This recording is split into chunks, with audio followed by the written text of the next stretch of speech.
The horizon is flaming, the thunder of cannons in the distance. Put your hands together for Feller and Hill, and they're going to talk about the boys from Indiana. Well, thank you, folks. And I guess you already know who everybody is up here. Tom Feller and Chris Hill, he plays the banjo with us. Tony Holt plays guitar, and it's old George over there wearing sporting the old coat. I haven't seen one of those coats since I left the house. Suspenders. Don't forget the suspenders.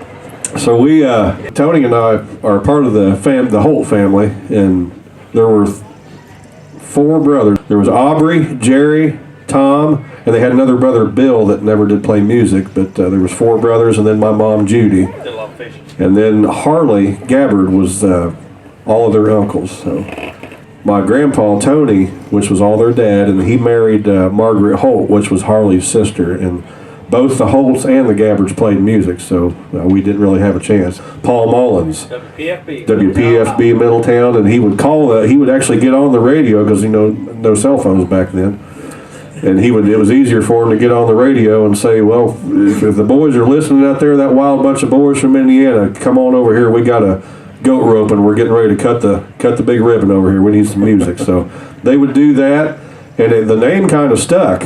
Paul Mullins and Noah Crace and all the boys decided to get together and call it the Boys from Indiana, just like so Paul kind of come up with that name. In 1974, New Year's Day, they had their first official rehearsal. I guess the original group was together from 74 to 76, and Paul Mullins actually left the group about halfway through 1976. Glenn Duncan came in playing fiddle, and he was 18 years old. Later that year, Noah Crace left the band on banjo, and Dave Evans came in to replace Noah on the banjo. So there was a lot of transitions through the years. I think the original band, Tom and Jerry left the group in 1993 to pursue. Tom was on the police force at the time, and Jerry had a restaurant in the car lot that was kind of taking off and taking his time. Tony actually came in, him and Jamie Johnson from the Grascals, if you remember Jamie. They stepped in and took Tom and Jerry's place, and they continued to play until 1995. I think the end of 95, Aubrey decided that he wanted to get off the road for a while. So you got to mention Harlan played the last year there with the boys do there. 95 was our last show. We did that at Elizabeth's Moose Club, wasn't it? Yeah. George and Anna was there, yeah. And that was the last show. I forget I think it was about October of that year, wasn't it? You got a good story to tell? I was going to see if George wouldn't start out with one of his stories.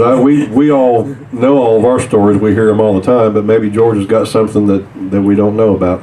The one that comes to mind very quick is we was down in Bill Harrell's festival down in Virginia. You can play now. Yes. This is not clean. And the boys, we got there before they did, but we see when they come in and they were running a little bit late. And they were really rushing around. Well, Grace seen me out there, and she hollered, George, come on in the bus here a minute. So I went in the bus and a cup of coffee and stuff, and Aubrey was really upset. Some of the directions he got there, and he'd been coming down the road, he missed a turn, and he had to go down and turn around and come back. And down in the Washington, D.C. area, in Virginia and there, it's tough, that big bus trying to get around. Well, they got back, and when they got in there, and I went in the bus, and they were really, just, you could tell it wasn't friendly in there at all. And I sat there listening, kind of wondering, and all of a sudden I said, well, Aubrey says, you ought to be a truck driver. Maybe you'd have better directions. Grace looked, George, Aubrey is a truck driver. I don't know about all the stories, but there were so many one-liners that Harley would come up with that and we use them to this day. And I think probably his most famous one-liner was, he's a dandy. That was one of his catchphrases. He's a dandy. But Harley was Aubrey's uncle, so they was pretty close in age, and they were more like friends than they were, uncle and nephew. But they were always kind of competition with each other when they were starting out, playing guitars and, who could play guitar better. And Harley was always about being loud. He wanted to be the loudest. Well, we had an uncle, Benny, that lived up around Cincinnati at the time. I guess he had a soft spot and come down there one week and brought Aubrey this guitar, and it was an old National guitar, one of the Resonator guitars. And Aubrey said, well, Harley, what do you think about that? And because he knew what he was going to say. It was good and loud. And he just looked at it and said, it's a dandy.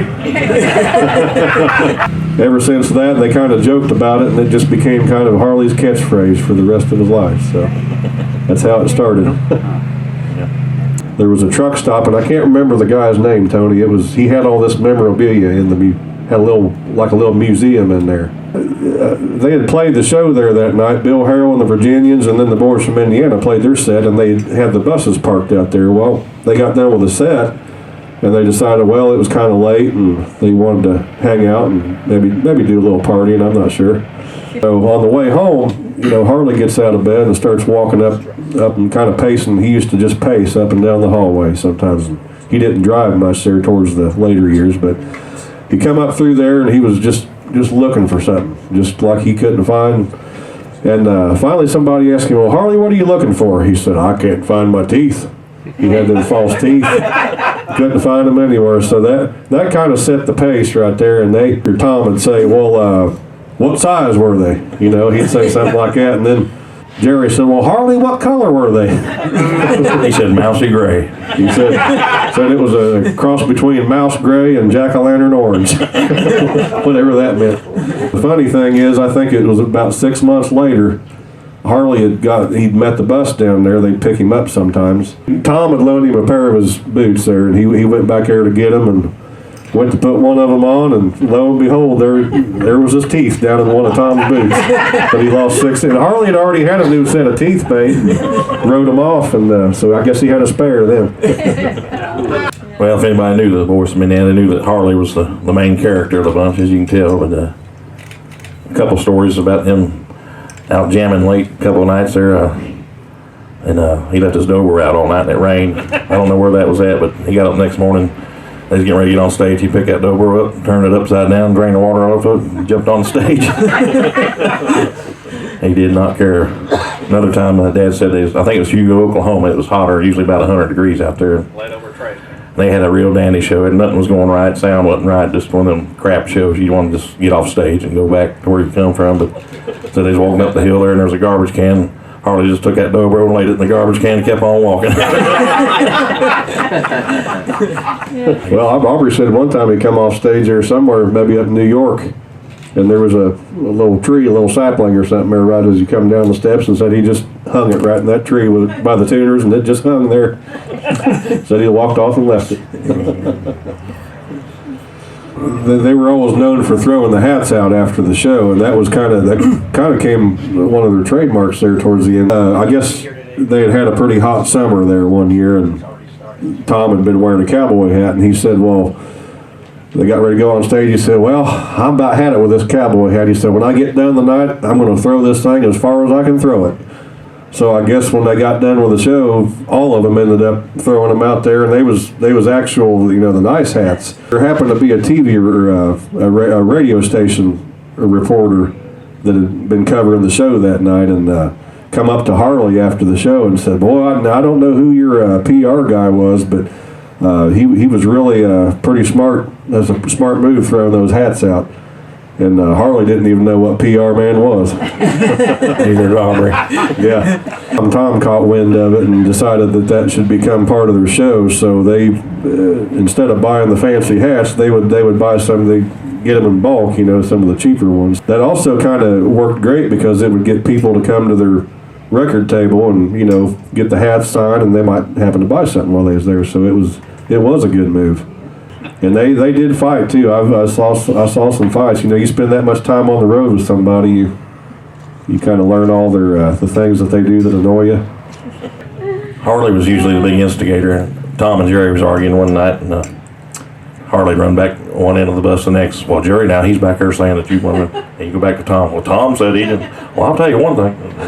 Ended up Jerry got mad and picked up a bottle of ketchup and threw it down the middle of the bus, and it splattered all over Harley. All up and down.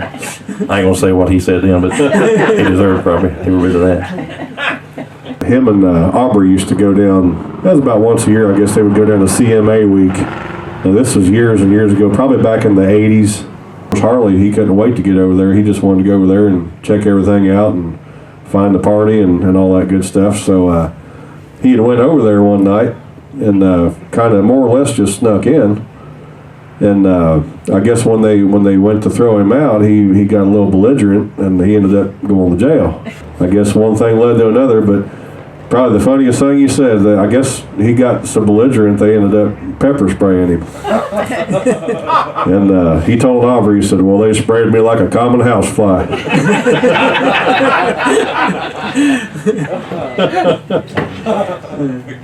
Oh, I can remember the time when Uncle Harley was in the hospital down there in Ohio. Something was quite bad, and Tommy had to get on the stage next when they got back on the road again and said, Harley, what did you think about being in the hospital there? Oh, phew, Harley said that come around 2 o'clock in the morning, wake you up, give you a sleeping pill, he says.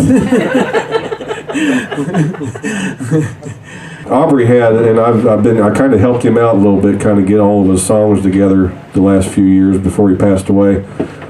And I think right now there's probably right around 200 songs. They've been recorded by Allison Krauss, Blue Highway, Cherry Holmes, Joe Mullins and the Radio Ramblers. Obviously Tony has recorded, Chris and I. But just a lot of them. Mike Cleveland, I think, recorded one of them a while back. Probably the most requested song that he ever had was Atlanta's Burning, and that was written, he actually watched, in 73, I do think it was, he watched the movie Gone with the Wind for the first time. And kind of, the song is kind of loosely based on that movie. And they recorded it, I think, in late 1974, and I think by 75 it had been, played quite a bit on the radio, and that became, I think it became one of their biggest hit songs.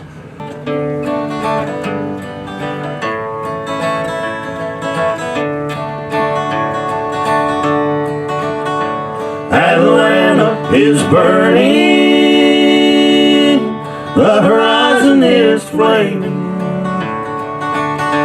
the thunder of cannons in the distance I hear. I think of my Sally and the son that she gave me. If I could just see her and the baby so dear. A bullet has found me.